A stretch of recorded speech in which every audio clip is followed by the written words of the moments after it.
The Andy Poland Show. We got to go after this with everything we got, figuring they're going to come with everything they got. I'll start off by saying I'm bored, I'm broke, and I'm back. The Andy Poland Show on ESPN 630 starts right now. I must say, I've had my doubts over the last couple of years whether this will actually happen, and it hasn't happened yet. But we're a step closer to seeing the Commanders back in D.C. on the RFK site. Some developments over the last 48 hours or so, which are very encouraging. We have to keep our fingers crossed, though, about the next 48 hours. Will there be a vote on this? And will we see what many of us have hoped for, ground broken on the RFK site for the Commanders to play there starting in the 2030 season? It's becoming more and more likely that that's going to happen. Also, Commanders get ready to play a football game this week in Landover, and they will be in Landover for a while, but they are playing a game which they are underdogs and, frankly, don't have to win. But if they do win, it gets interesting. Still long shot to win the division, even if they somehow upset the Eagles on Sunday. But the way things are setting up for the last two games, they should be able to win those. And the Eagles stumble, you never know. But right now, Washington looks to be in very, very good shape for the playoffs. And the news from last night is that Kirk Cousins has been benched. And you remember that Kirk Cousins was benched here in 2014. This was an odd series of developments. Remember the 2013 collapse with Robert Griffin III. And finally, Mike Shanahan, who knew he was going to get fired anyway, said the hell with it, and he just benched him for the last 3 games of the season. He played Kirk Cousins, who played okay in a couple of the games. The last game against the Giants was a mess, but came close. I think it was against Atlanta in one of them, and another one was Dallas. He was actually competitive in both those games. And then comes the 2014 season. Jay Gruden comes in. He's supposed to fix RG3. He realizes pretty soon that that's not going to happen because RG3 is not really coachable. And, first he says, we can't turn him into a pocket passer because that's not how he plays. And then he gets the word from management, no, he wants to be a pocket passer. So he tells Peter King, he's got to be a pocket passer. Well, that never happened. And Kirk Cousins became his guy next in line.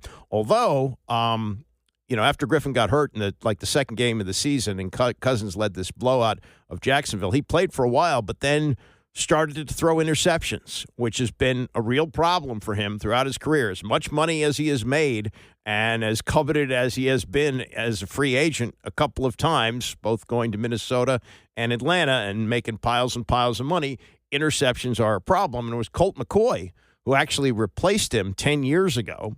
McCoy got hurt. Griffin came back at the end of the season. Then 2015, Cousins took over and has been a starting quarterback ever since. But this was Raheem Morris the other night, Monday night, after his team actually won. They beat the Vegas Raiders in a lackluster game. Finally, Kirk threw a touchdown. He'd gone 5 games, 9 interceptions, 1 touchdown pass. And this was the question about the future of Cousins as a starting quarterback. I'll play what he said, and I'll play what he should have said if he was going to stay with Cousins. I know you guys got the dub, but in terms of him as the starting quarterback moving forward, he's got to play better. And, obviously you got to go back, you got to be able to look at everything. But, he wants to play better. He's got to play better. We got to find a way to get him to play better. And obviously we'll get to work tomorrow, and that's a part of our process, right? You go, you look at the tape, you review with the people that needs to be reviewed with. We get all the coordinators in the room. We'll talk with everybody. And we got to play better at the quarterback position.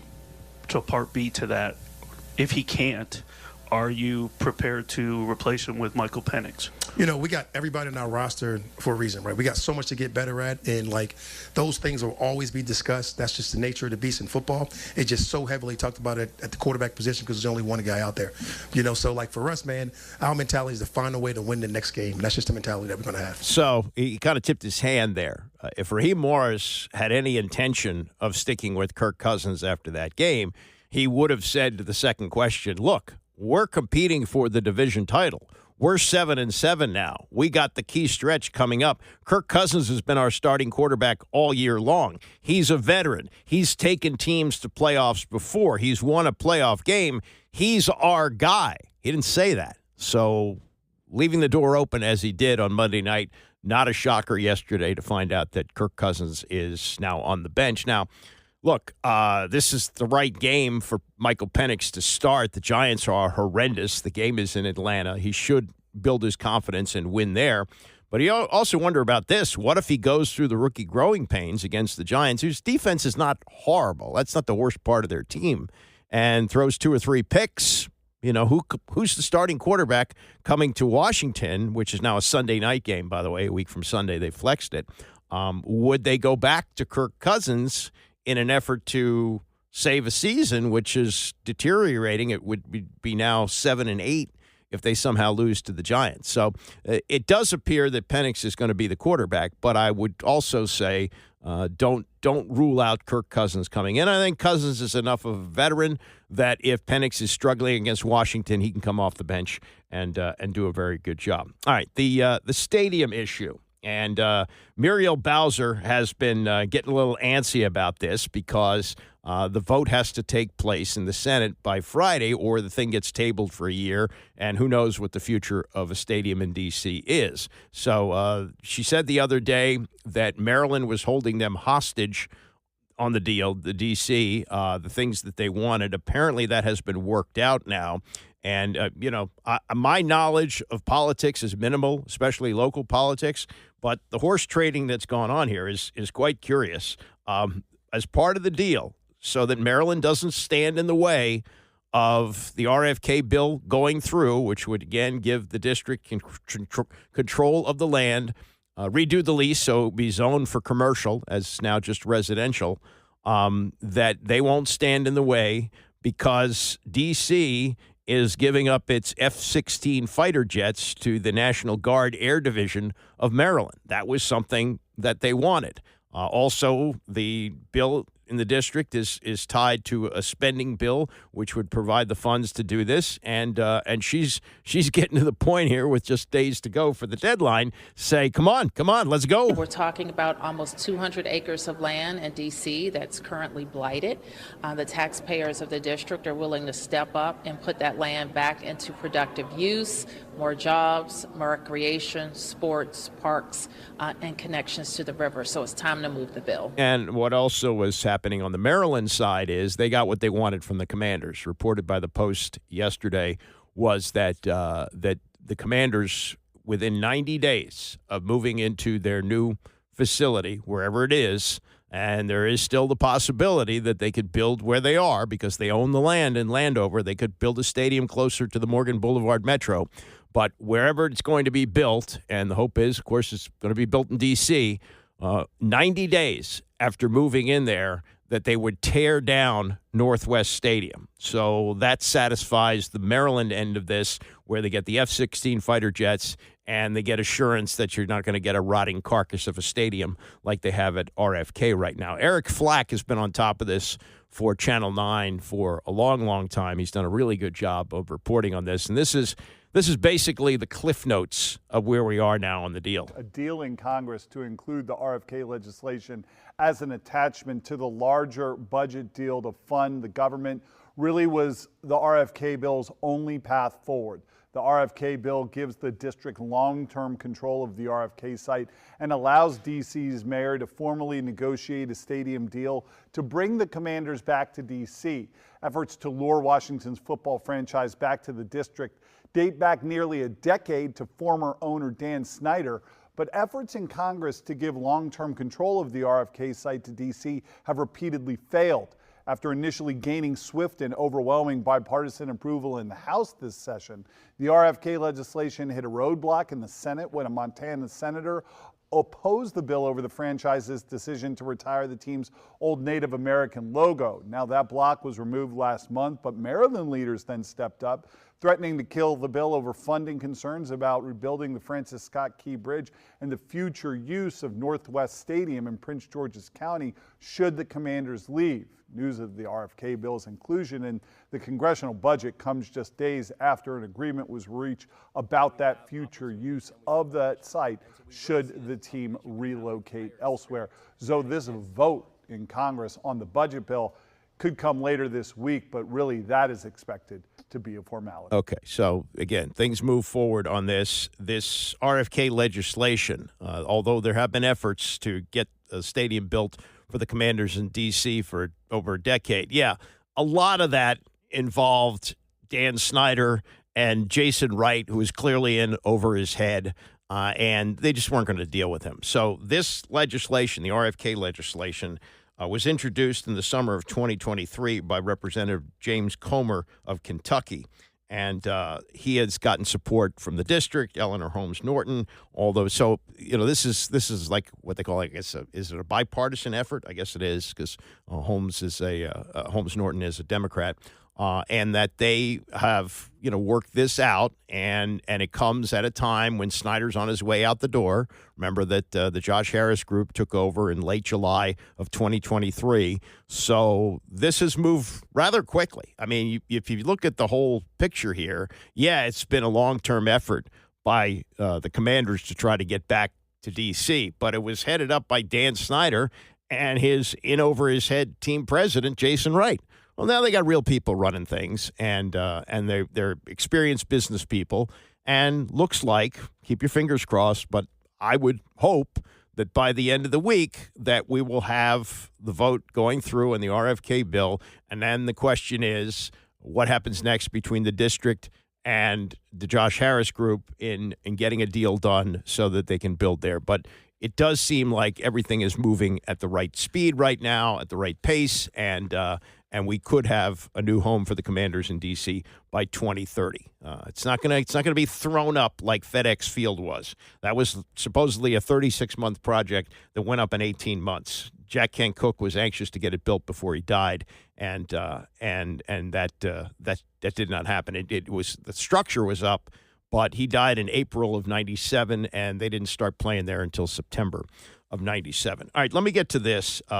You probably heard by now that Rayful Edmond has died at the age of 60, the most notorious drug dealer in Washington, D.C., and maybe across the country. And he had been in prison since 1989 and had been recently released to a halfway house. He died at the age of 60, no cause of death reported. In the obit today in the Post, this paragraph: once described by prosecutors as the Babe Ruth of crack cocaine, Edmond exuded a charisma that helped him command an army of dealers and build monumental profits. And I'll get to some of the details here of exactly what he was doing. When at one point he was raking in something like $2 million per week, $2 million per week in the 1980s. And I didn't know this until I read the story. I obviously heard his name, and I'm going to get to the Georgetown connection here in just a minute. But this paragraph: his mother, Constance Bootsy Perry, was recorded by an undercover informant bragging about how she and her husband, Rayful Edmond II, taught their son how to sell drugs when he was a youth.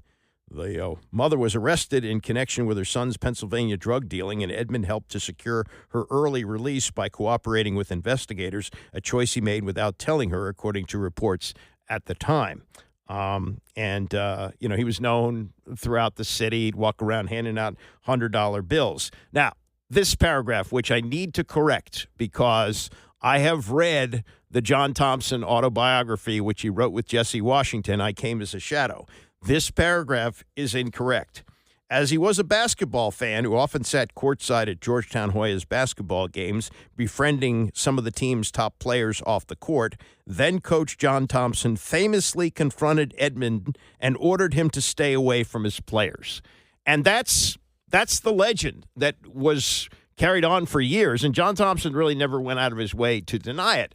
But the story was John Thompson walked up to Rayful Edmond's front door with no bodyguards and said to the drug kingpin, "Stay the F away from Alonzo Mourning." That's not what happened. This is I'm going to read you a couple of things from the biography, from the autobiography, I Came as a Shadow, which came out several months after Thompson died a couple of Augusts ago. He was 78 years old. And he said in the book, Thompson, "I knew that Rayful was the biggest dealer in Washington at the time, and I was extremely concerned. He had two players who were associated with him. One was Alonzo Mourning, the other was John Turner. And he wrote, if Alonzo and Turner weren't using cocaine, were they selling it? Even if neither was true, just associating with a drug dealer could ruin their lives. There was also a great danger that Georgetown could have its name dragged through the mud. I had a responsibility to protect the school. Now, it turns out that Turner had a relationship with Edmond going back quite a ways. He had an uncle that lived just down the block from him. He liked to hang around with those type of people that associated with Edmond, and then Alonzo was kind of hanging with him, and Thompson wasn't paying as much attention to what was going on, especially that summer when he was coaching the Olympic team. This would have been 1988 when Alonzo was a freshman. He played from 88 to 92 at Georgetown. And he said, I told Alonzo and Turner to stay away from Rafel and repeated the message to the entire team. Everybody promised to do the same thing. But he knew that he had to talk to Rafel Edmond. And he, as you know, the legend went by over the years, as Thompson says. At one point, somebody asked him, he said, are you the coach who met with Rafel Edmond? You had more nerve than Jesse James. And it didn't really go that way. He said Rafel was, and Thompson, pretty tough guy, you know, like 6'10", and he was a scary person to be around, especially if he didn't like you. But Rafel, he said, was not the first person I'd encountered who had difficulty with the law. The first sports uniform I ever wore was bought by a numbers runner. I played one-on-one against my drug dealer friend, Big Roy. I did my master's degree in the city jail where one of the kids was later identified as a contract killer. I have a friend right now with a key to my house who spent years locked up. One of my best friends in Vegas worked for Meyer Lansky. Rafel's type was not alien to me. And he said that he knew that Rafel was actually well-known throughout the city, and that he knew that Rafel respected him and respected what he represented, Thompson, to black people in the city of Washington. What scared Rafel was the idea he was causing me a problem. He had a conscience. His thought process was similar to that of a young man who got in trouble with his father. So this is the thing that people don't talk about. It's you know, not Thompson being fearless, and he was in many ways fearless, not just with this, but many things in his life. But not, it wasn't that he was, you know, unafraid of Rafel Edmonds. He had a healthy respect, so to speak, for Rafel, but Rafel also respected him. So anyway, he gets the word that he'd like to speak to Rafel, gets to Rafel's people, and one day he's watching practice, and the door opens, Rafel walks in. And Thompson writes, my players were shocked. You never saw so many air balls in your life. They already knew I had caught up with their Rafel activities, but his arrival sent a message that I was now one step ahead of them. And in meeting with Rafel, Thompson says, he had a humble approach, which surprised me. I recognized his intelligence right away, and getting to know John Thompson a little, maybe a little bit more than a little over the years. I've worked with him for about 10 or 13 years at the old station. I know this is how he would size people up. He said, I recognized his intelligence right away. He behaved like his mind gave him credibility, not acting tough or violent or speaking a whole bunch of street language. I determined that it would be advantageous to let him know I recognized his intelligence. I treated him respectfully, and as a result, he gave me the same respect, answered my questions in what proved to be a truthful manner. He said, though, this is funny, our conversation was a bit like pig Latin. We spoke around the elephant in the room. We both knew what it was. I had no need to identify it, meaning, you know, that he was an enormous drug kingpin. Anyway, he gets to talking to him about what's going on, and the gist of it is that John Turner really liked hanging around and liked to present this image that he was rich and he would carry around. Remember those big cell phones they used to have in the 80s? He had one of those, but it wasn't hooked up to a plant. He just wanted to look like he was rich, whereas Alonzo wasn't really doing those kind of things. He was just sort of tagging along with John Turner as a friend. And he assured Thompson that there won't be any problem here with Alonzo. And as Thompson writes, I quickly recognized that Rafel wasn't hostile towards me or my team. This young man loved basketball. He respected what I represented in the game he played every day. He might have been running an operation that made millions, but Rafel was also a Georgetown basketball fan, and so he managed to get the separation that he wanted, and then Rafel, as Thompson was later told, was really impressed that he got to meet John Thompson. You know, John Thompson was a hero of his. So it went a lot differently than John Thompson brazenly knocking on the door and telling Rayful Edmond to stay away from Alonzo Mourning. It didn't go down that way. It didn't happen that way. And Thompson writes, I was never afraid for my own safety. Someone compared it to summoning Al Capone, but that was based on people transferring their fear of Rayful onto me. They thought violence was the only way that Rayful had relationships with people. And so, that's how it happened. And so when the story gets pushed down the line as it does, and in a journalism icon like the Washington Post, it's reported that John Thompson famously confronted Edmond and ordered him to stay away from his players.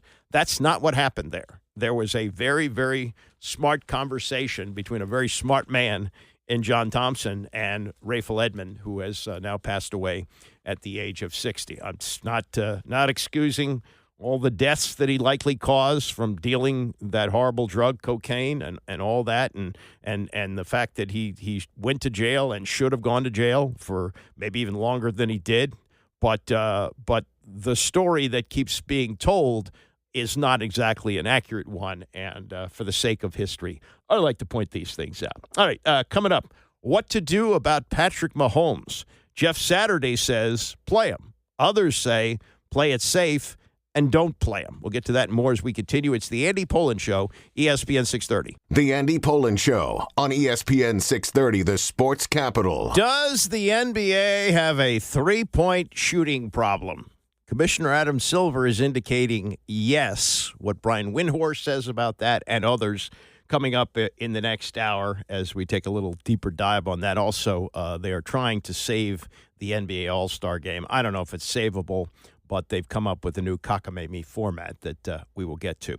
Meantime, Kansas City Chiefs working on a short week. They're playing Saturday against Houston, and Patrick Mahomes dealing with an ankle injury, which has been diagnosed as a high ankle sprain, which in many ways, from people I know who've had it, can be worse than a fracture. But these guys deal in pain in a different way than we do. And, what is the end game here for the Chiefs? It's to try and win another Super Bowl. They've got the division locked up. They do not have home field throughout the playoffs locked up. They want to do that, but, is that more important than having a perfectly healthy or as healthy as can be Patrick Mahomes for the playoffs? Some would say, well, sit him. I mean, I know Carson Wentz isn't very good, but maybe you can win some games with him. Maybe you can beat Houston with Carson Wentz. Jeff Saturday, analyst for ESPN, also was briefly a coach with Indianapolis a couple of years ago, regular on PTI yesterday. Tony and Mike determined it's a good idea to sit him. Saturday says, if Patrick Mahomes looks at you and says, I'm good to go, you play him. He is the reason you've won 2 in a row and potentially are going to be in for a third. Now, you get to week, the final week of the season and the bye, you want to rest them, all that. These are big games. Home field advantage matters for the Kansas City Chiefs. I know defense has carried them. They helped them win the Super Bowl last year. They got a great defense. I'm not taking this away. But Patrick Mahomes being on the field is vital. And he has a toughness.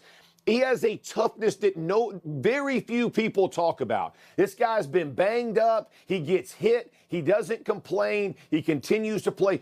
People around on the football team, people around him play better because of him. And I'm just telling you, you want toughness out of that position. He shows it. If he tells you I'm good, you let him play. You don't bench him and bubble wrap, all that nonsense. It's a tough man's game. If he shows you, hey, I can do this, you let him go. Now, he says, hey, I'm out. I totally respect it. I don't think he would do, he ain't going to try to hurt the team. But by God, that man says I'm ready to go. You better play him. So that's the player mentality and maybe the coach mentality as well. But the fact of the matter is the quarterback's getting older. He's been around the league for a while. And although he doesn't miss many games and doesn't miss much time, he's playing with some pretty significant injuries. And the ankle has been a problem for the last few years. So when Greg Olson, who's, I think, an excellent analyst with Fox, better than Brady, shouldn't have been bumped for Brady, but that's not the way things work.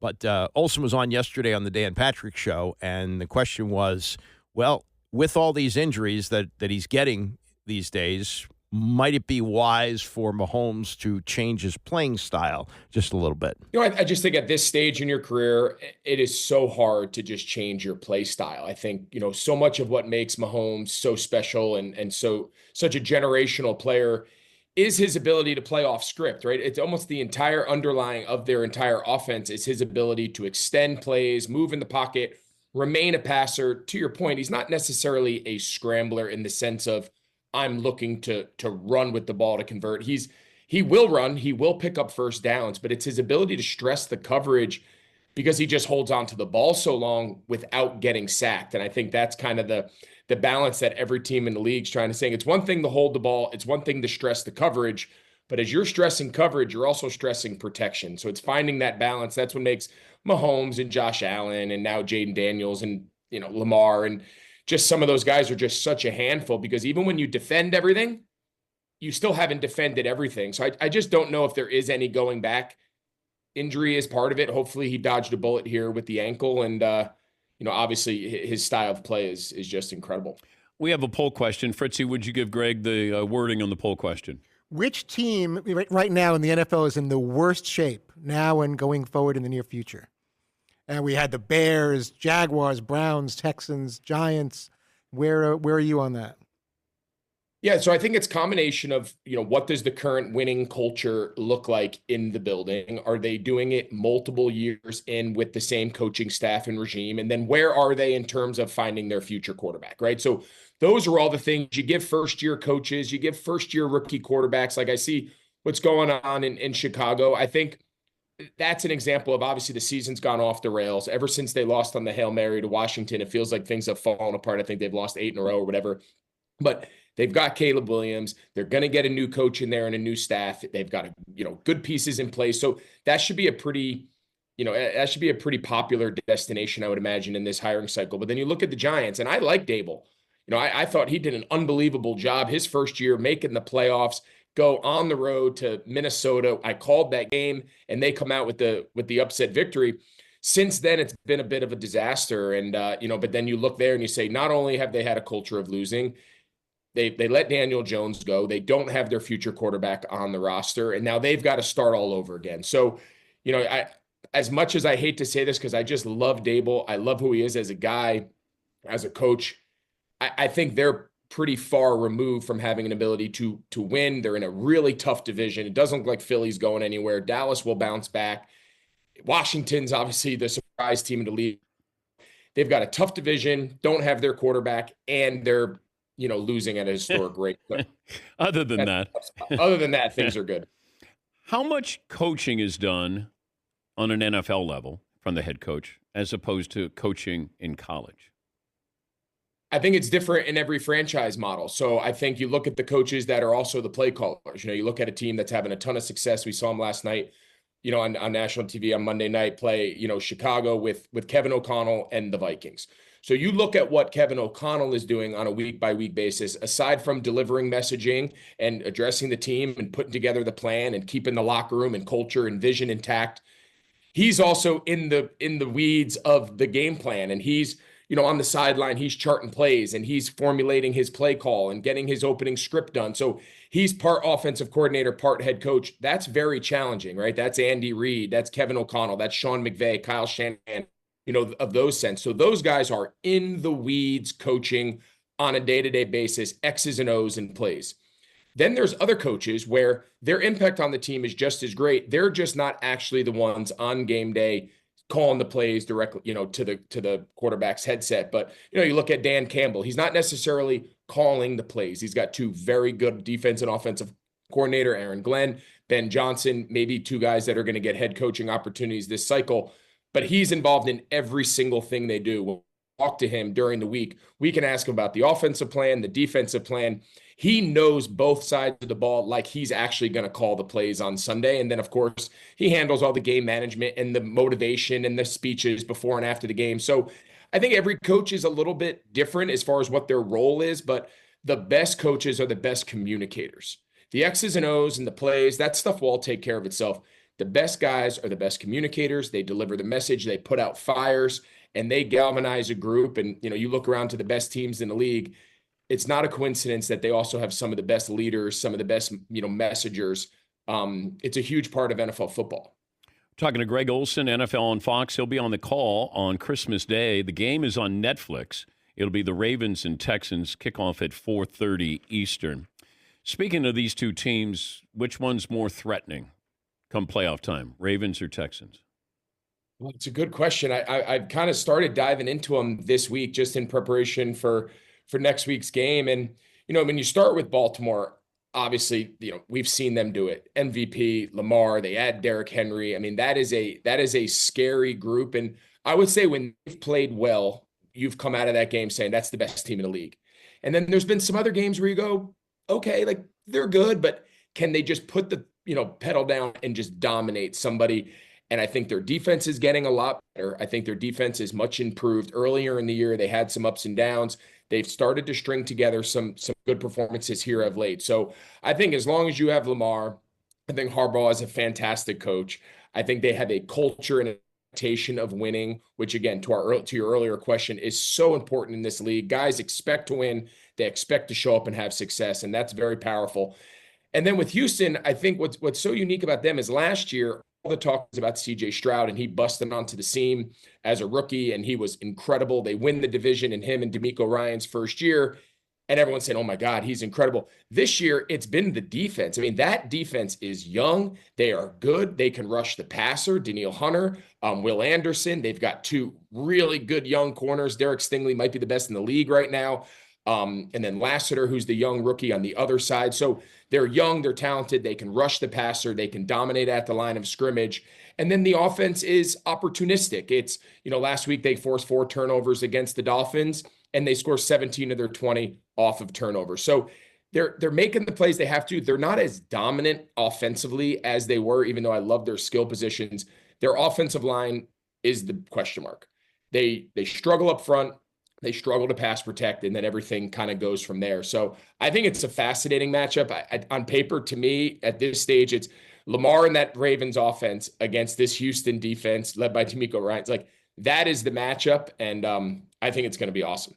Level of concern for the Lions is what? Gosh, you can't help but just feel for them, because 4 or 5 weeks ago, they were the best team in football. And it wasn't just because of the offense. It wasn't just because, Goff's playing at an MVP level and the offensive line has been good there for a long time. And of course, Ben Johnson's the belle of the ball. He's the coach everyone's looking for, and the skill players unlimited.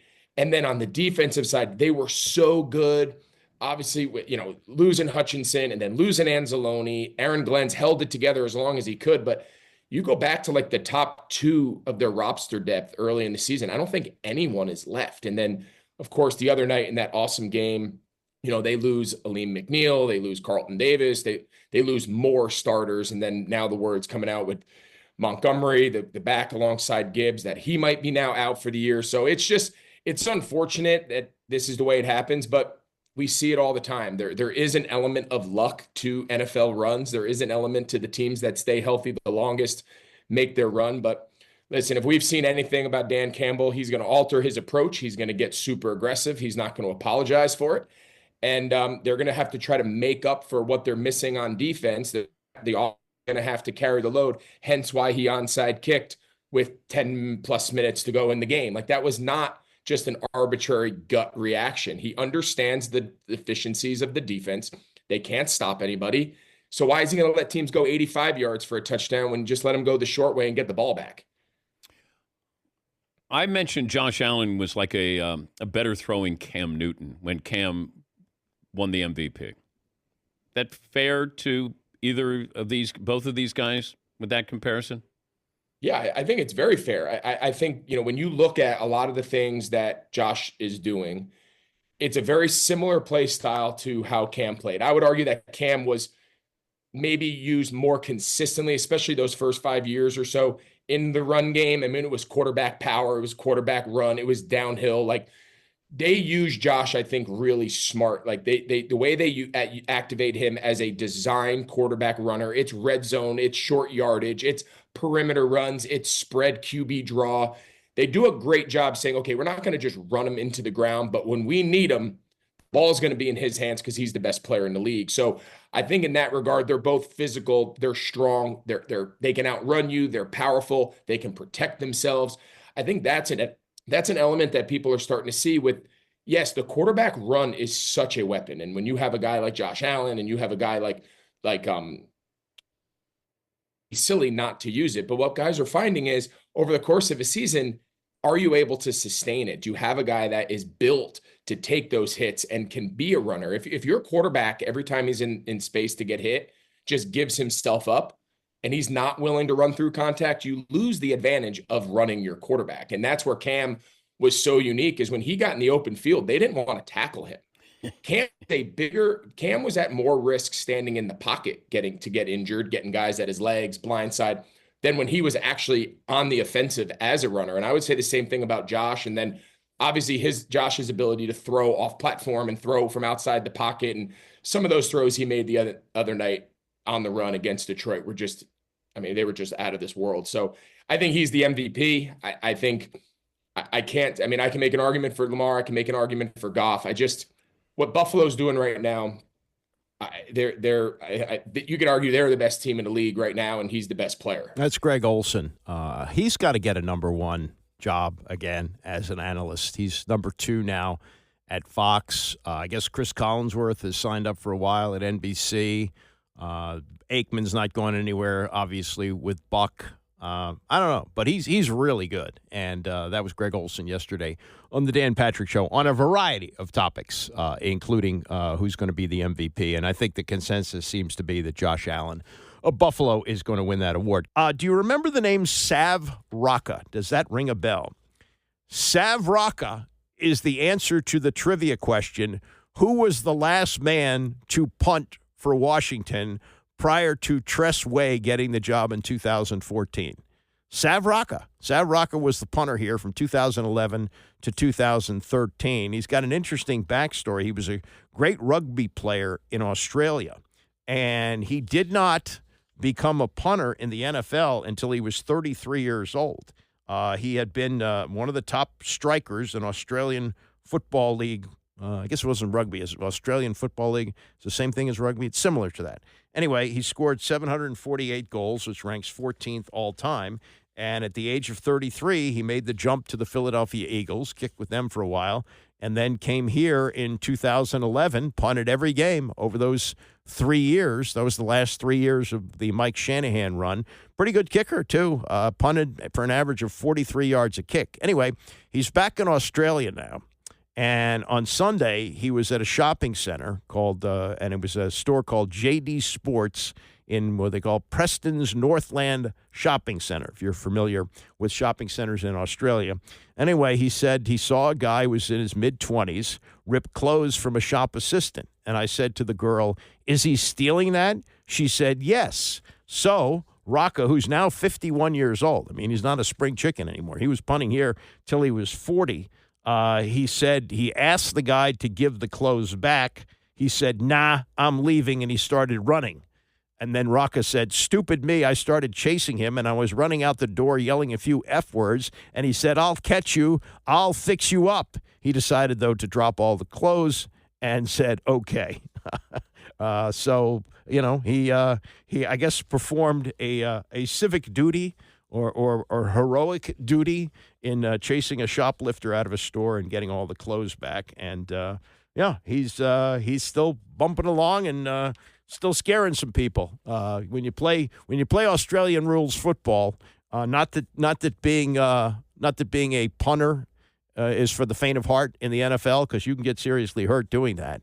But when you've been there and you see a shoplifter, you can scare the heck out of him. And obviously he did drop the clothes and prevented what would have been a crime. Now, I don't know whether they caught the guy who took the clothes. They got to charge him with something, even though he didn't actually, leave with the clothes, but he did leave the store with the clothes. So there's that. And back to Michael Vick. We were talking about this yesterday. I forgot to mention this. Not only did he have an offer from Norfolk State, which he announced last night he's going to take, Sacramento State also was very interested in him, but this is closer to home. He grew up in Newport News, Virginia, which is only about 20 miles from the campus of Norfolk State, and he's 44 years old. And as I say, he's had he's had some amazing things happen to him over the years. And I would say, good for him. I think this is pretty close to the Deion model that in the era of name, image, and likeness, that even though he's had, a checkered past, that he spent 2 years in jail for the dogfighting ring and so forth and so on, he has made things right with creditors, bankruptcy, so forth. He came back, became a great player again in the NFL, and then has gone on to do pretty successful things in television. He's been doing it since 2017, and now at 44, he wants to do this. I say good for him, and it's also indicative of the era we live in name, image, and likeness, and that I'm sure he'll be able to raise a lot of money for Norfolk State because of his name. There's a great talent pool, obviously, in that area because a number of quarterbacks have come out of there. And some say the best ever was Allen Iverson, who wound up playing basketball, but he was a great high school quarterback as well in that area, Newport News. And, I think that this is something that's going to make a lot of sense. I think what happened with Deion when he succeeded at Jackson State and then later went to Colorado, I think other guys like that are looking at and Vic would have been a Hall of Fame player without all the problems that he had, but he had similar talent to Deion. He was that good and has kicked himself for not being better at film study and also staying out of trouble off the field as he did. Those were 2 prime years that he cost himself being in jail. But he's got a story to tell, and it's a redemption story. And I think it's one that a lot of people will pay attention to. He'll get a lot of publicity for the school, the amount of money that can be raised for this school at Norfolk State, even if he doesn't have the success that Deion had on the field. It makes total sense. And I think we're going to see more and more guys do this. I think the Belichick thing, although it's a different level here where he's already proven that he's maybe the greatest coach of all time with 6 Super Bowl rings, it's still about bringing attention to the school. And it's about bringing money into the collective so that they can pay players. That's the new ball game in college football. And I don't really know how much coaching Michael Vick is going to do. Is he going to be the offensive coordinator with a headset on every game? I don't know. I don't think so. I don't think that's going to be the case. I think he's going to probably hire some good people. He's been around football a long time, played with several teams, probably knows guys who he thinks can fit into those roles. And he'll be the face of the program, and and probably can be very helpful. I would think, just like Deion was able to recruit Travis Hunter, say, "Hey, I'll make you a great player as a corner and as a wide receiver." I played both of those positions, and he's done it, and he won the Heisman Trophy, not at Jackson State, but at Colorado. Why couldn't Michael Vick do the same thing? And if he has some success at Norfolk State, can he parlay that into a head coaching job in college? It's not as far-fetched as it used to be. If you'd have told me 6 months ago, Bill Belichick's going to be a college coach, I would have thought you were nuts. But nowadays, anything goes. Belichick's a coach in college. Michael Vick is a coach in college. It's the way it is. All right, Commanders-Eagles on Sunday. Brian Dawkins from this area went to DeMatha. Played for the Eagles, great player for them, and now is doing radio and TV analysis in Philadelphia. On our morning show on Sportsmanlike yesterday on what we can expect from the team in green when they play here Sunday. They're in a perfect position. Why do I say perfect position? It's because they're not just blowing teams out. They're not just leaving teams in the dust and just absolutely demolishing teams every week. In my opinion, one of the best things is some of the drama that is happening, right? Because if you have accountability in the locker room and in the building, when you have that type of drama, what happens, right? Guys begin to ask tough questions. You have tough conversations, and then you get together, and then it can draw you closer together as a team. As the outside noise picks up, you draw closer together, and then you start playing your best football in the second half of the season. So it looks like that's the case with them. B-Dog, one of the understated parts of the Philadelphia Eagles is their defense. It's the best in all of football in yards and points. And I couldn't help but look at this team right now, and draw comparisons to your team in the 2000s that was able to win the NFC and get to a Super Bowl. Do you see any similarities in this defense under Vic Fangio in comparison to your defense when Jim Johnson was your DC? Absolutely. First of all, Vic Fangio, right? So when he came in, I was in the beginning of the season, if you listen to anything that I said, that this will be a much improved defense. Why? Because Vic, if you look at Vic's defenses over the past years, maybe 5 to 10 years, not all of them have been top 5, but for the most part, they have been top 5. But here's what I would tell you, that the aggressiveness of the players on the field, the accountability, game in and game out, the tackling, the effort to the ball, all of those things were always a premium for him. And he's an old school cat, right? So he's gonna tell you what you need to hear. You might not want to hear it the way he hears it. And so that reminds me of Jim, right? Like Jim was that same way. Like when you mess his blisters up, like he's gonna let you know, and it's not gonna be like cushy conversations when he does it. And so to me, that is what you see. And so in the beginning of the season when they were struggling, in my mind, it's hard for you to know what you have. You know this. It's hard for you to know what you have when you're a new defensive coordinator coming in and you've only seen these guys in practice. But when you see them in the game all the way up to 6 games, and then you have that bye week, during that bye week, I believe that they begin to see who they have. Some of the young guys begin to come back from injury, and now you see them going out and absolutely just hunting, and I love it. Brian, I sit next to Chris Canty every day, who always talks about Jalen Carter and how good he is. He talks about the Philadelphia Eagles being potentially the best roster top to bottom in the NFL and Jalen Carter being the best player on that team. From your perspective, how good is he and what makes him that good? Wow. From day one, you saw something different about him and his ability to make people in the National Football League look like he did to individuals in college. He's doing the exact same thing with like grown men, strong individuals who've been practicing their techniques forever, and he's making them look like college cats, man. So that's, first of all, that raw strength and ability that he had. And then the other thing that I will say that a lot of people won't probably understand where I'm coming from, but it's true. He has the ultimate pull back mentality. Like you have to consistently tell him to slow down, slow down. You don't need not that much, slow down. And you love that. You love that. Matter of fact, you saw it a little bit when he got that 15-yard penalty. Yep. Now, I don't like the penalty, but that's a part of him, right? It comes with the territory of having a dude with that type of mentality that he has, right? You just want to continue to allow him to help him to harness it so that he can unleash it in the right way. Yeah, B-Dog, Mike Tomlin always say, I'd rather have to tell him whoa than sick him. And that is Jalen Carter. You rather have, you don't have to worry about telling him sick him because that guy always hunts every single snap. I got to ask you this question because we heard so much about the beef between A.J. Brown and Jalen Hurts this past week, but even coming into this season, you heard reports about tension between Jalen Hurts and Nick Sirianni. What have you seen specifically from Nick Sirianni this season in terms of growth and how he relates to players now as opposed to what we saw in the first couple of years with him as the Eagles head coach? I mean, he's maturing. He's from if you looked at him and from his first press conference to where he is now, you can see that there's growth. And obviously, when you have a guy who's still growing, he's still going to have some things that he does that does not sit well with the Philly fan base. But he's growing. But the ultimate thing that I believe that this organization did, and Nick, right, is they brought in 2 coordinators that can do what they can do.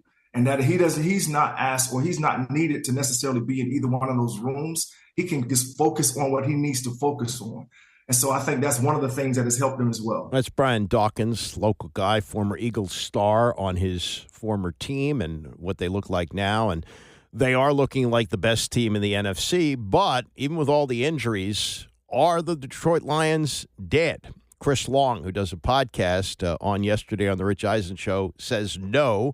And we'll get to why he says no as we continue. It's the Andy Pollin Show, ESPN 630. The Andy Pollin Show on ESPN 630, the sports capital. Remember hearing, You've Got Mail. There's a movie came out with that title. It was 26 years ago today, and we'll look at how much technology has changed since that movie came out. Get to that in about 20 minutes or so.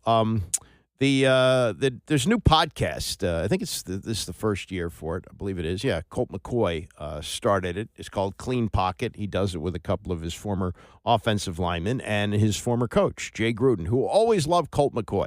Wanted to make Colt McCoy his starting quarterback, but McCoy couldn't stay healthy, which was pretty much the story of his NFL career after he was drafted in the first round out of Texas by Cleveland. And he came in actually hurt already in what was the national championship game, the last game of his college career against Alabama. He hurt his shoulder early in the game and really was never the same. He really never developed into the quarterback in the NFL that he showed promise of being in college, suffered a concussion, suffered a variety of injuries, which kept him out for a while. Every time he'd get an opportunity here, he'd get hurt. And that's not the way Gruden wanted it to happen. But anyway, now they're doing a podcast together. And each week, Gruden does a preview of the Washington game. Now, he was fired here 5 years ago. It's the only team he was ever the head coach of, and certainly will be the only team he'll ever be the head coach of. But he does seem to have some real allegiance here. I'm trying to think of the players that are still on the team. There's just a handful of them. Terry McLaurin, Tress Way. Maybe one of the linemen could be. I'm not even sure whether Deron Payne was here when he was here. But anyway, he will refer to Washington as we. I find that kind of interesting for a guy who was actually fired by the team. But he does preview of each week's game, and this is his look at the Eagle game coming up on Sunday. This is going to be different. Now the Commanders have a week to prepare. The Eagles are looking very good coming off their big win against the Steelers. Commanders squeaking one out on the road against New Orleans. But I like the fact that the Commanders do have a week to prepare for this one. And now we know what we're going to get. You know you're going to get a heavy dose of Saquon Barkley, a split safety, and now a heavy dose of A.J. Brown and Devontae Smith if you want to load up the box and try to stop Saquon. That's the double-edged sword that you're dealing with the Philadelphia Eagles. Jalen can beat you with his arm. He can beat you with his legs. And most importantly, he can beat you handing the ball off to Saquon Barkley. And their offensive line's intact. Offensively, in a great place. But really what makes Philadelphia great as well is their defense. Their defense is playing extraordinary right now. Their front is stopping the run. They got good edge pressure. Their linebackers can run sideline to sideline. And, of course, their secondary with young Quinyon Mitchell and, obviously, the rest of the crew in the back there. They're doing a great job with big play Slay. So they really don't have any weaknesses on film. I really can't see any. Last time the Commanders only rushed for about 65 yards against them. B-Rob struggled. Jaden Daniels didn't get his legs going. I was hoping it was because maybe they're protecting him because of his rib.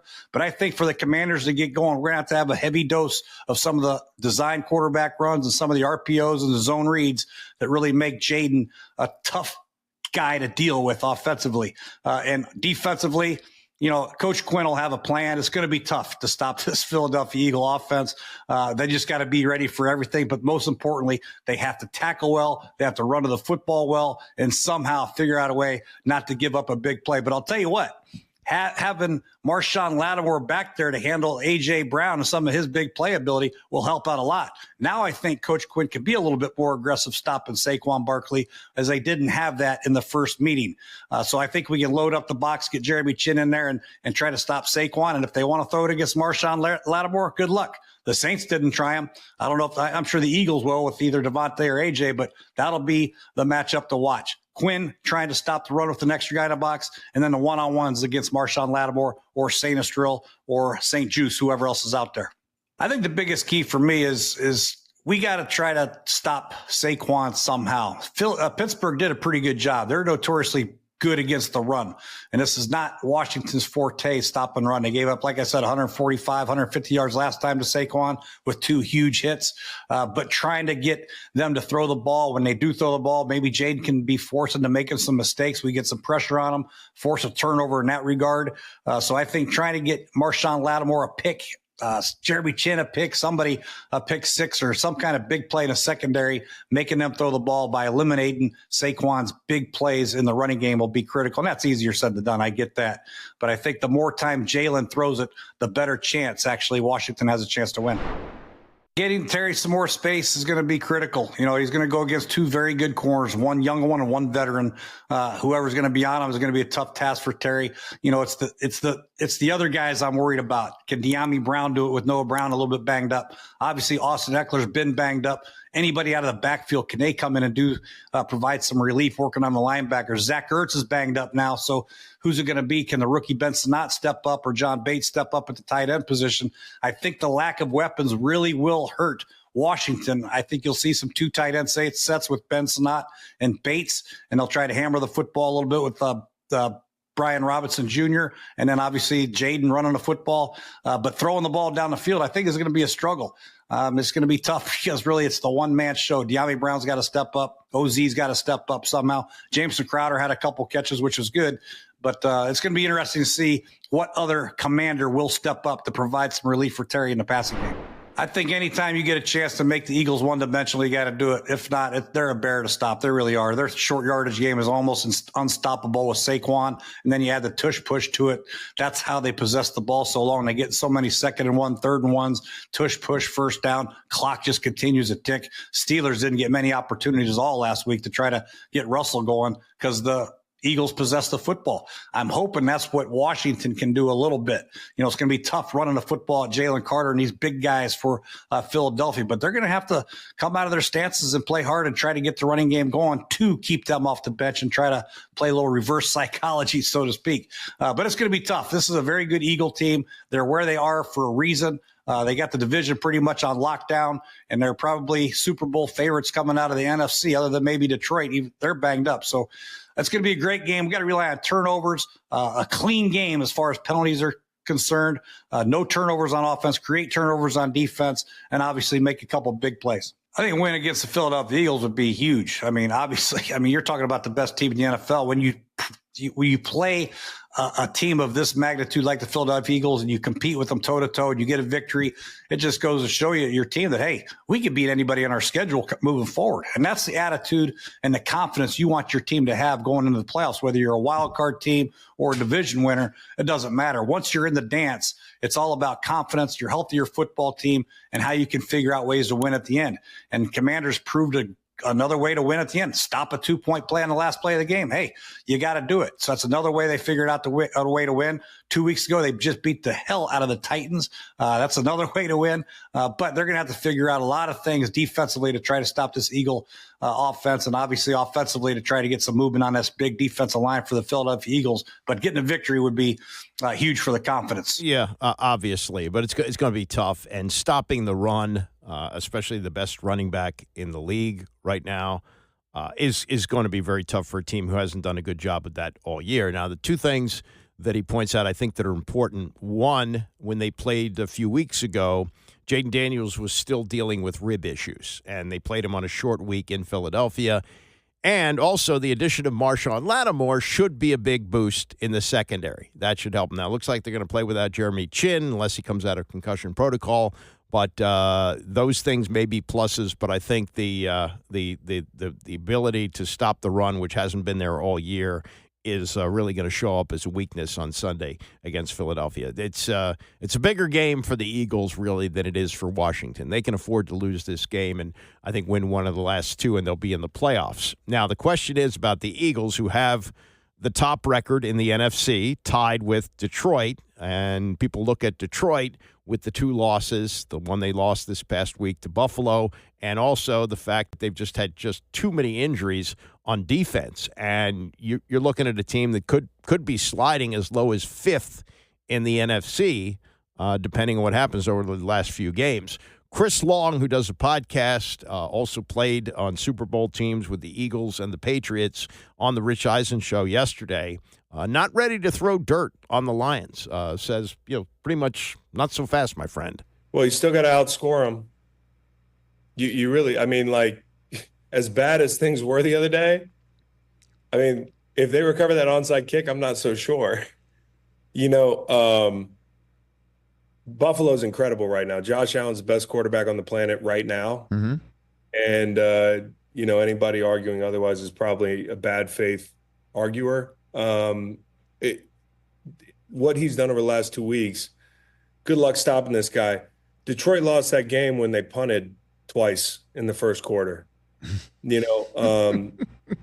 Seriously. And that to me is like, and I think Sean knew that going in, was like, hey, you want to stop the run in Detroit? Let's jump them.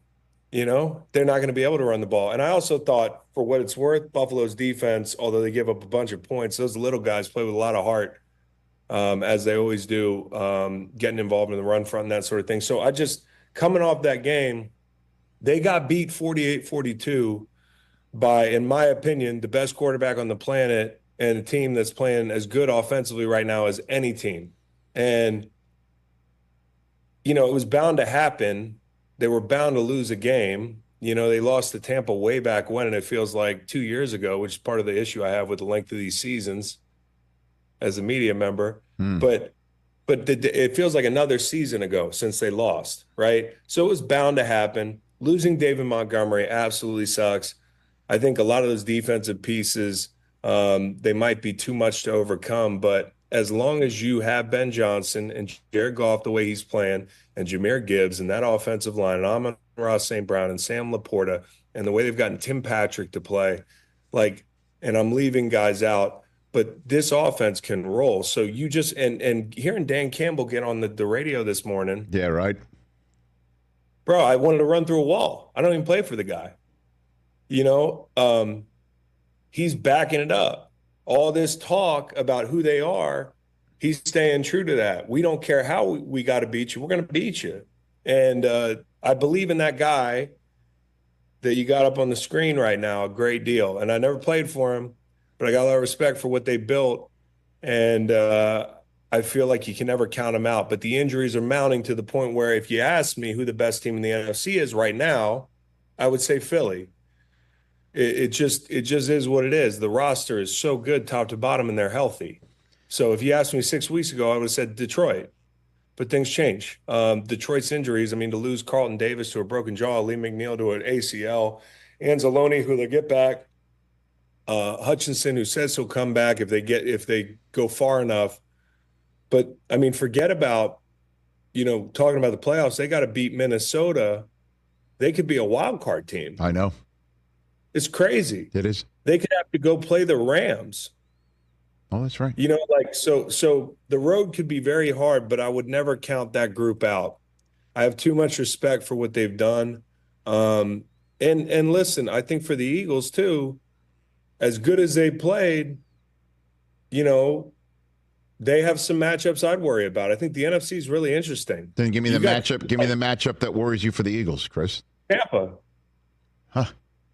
Tampa worries me. Tampa, you know, they don't scare me. It's not like I'm like up at night thinking about the Bucks. I mean, but Tampa's always posed a threat. You know, McVay's already had a look at you, although the Eagles ran the ball up and down the field on LA, and I think that front's not going to gain 30 pounds a man. Well, unless Aaron Donald comes out of retirement to become Eric Weddle 2.0, Chris Long. You know what's ironic about that? You said, you know, I'm talking about weight. You know what he told me on my pod? He weighed 260 in the Super Bowl. That's crazy. That's like what I played at.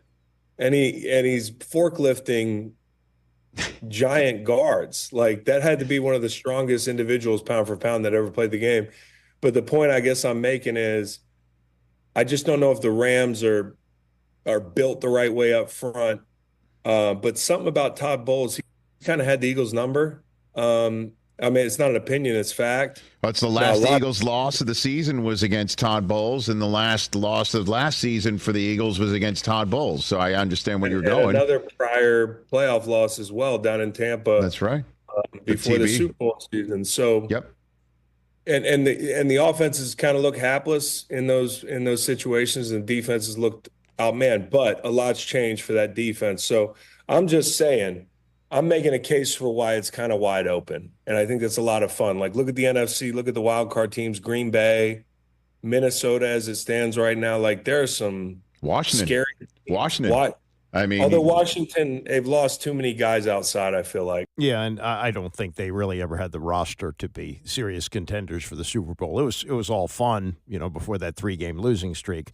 But, you know, to consider them in the discussion for the team to come out of the NFC for the Super Bowl, I think you're asking a lot. The Aaron Donald thing is intriguing. You know, could Sean McVay make the call and they bring him back for the playoffs? That would be wild. I don't know what kind of shape he's in, but if he's in any kind of football shape, boy, That's an addition. And depending on how things shake out, it's not impossible that Washington will go to Los Angeles to play the Rams once they get to the playoff. So that's enough of that old man ranting. That is a wrap for me. Bram is coming up next, and I'll see you back here tomorrow at 9 a.m.